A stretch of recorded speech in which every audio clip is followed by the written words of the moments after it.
justice in these petitions?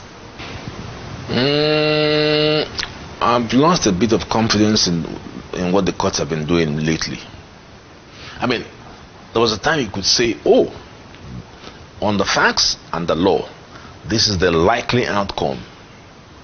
Today you cannot, because there have been all kinds of silly decisions.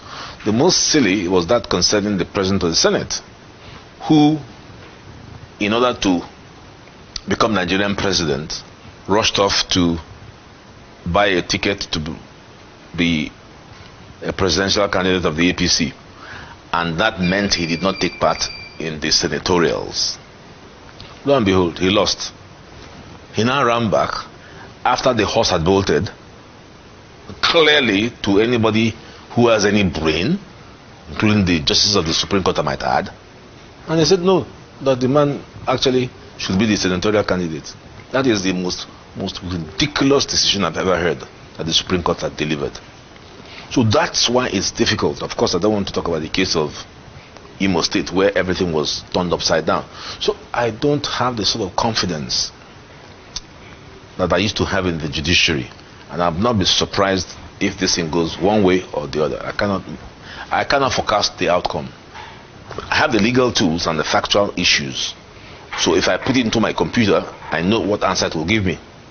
But I'm not part of the panel, so I don't know whether the justices will see it the way I'm seeing it. But I can tell you, from my own perspective as a lawyer of 45 years at the bar, that the answers are glaringly obvious.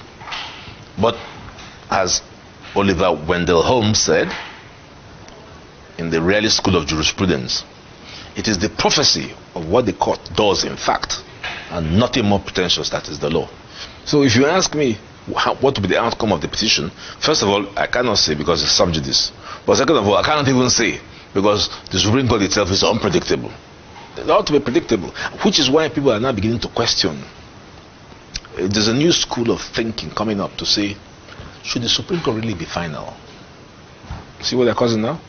Should they be final, or should their decisions now be subject to parliamentary review?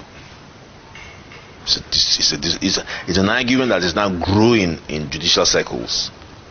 The confidence that is eroding for people to begin to think, what the hell, can't we do something to these people? That's what's happening. I mean, 7 men just come out, sit down on the chair and read something, and we say, okay, that governor is sacked. Why? Who are these people? It should be taken seriously. That would not have happened 20 years ago.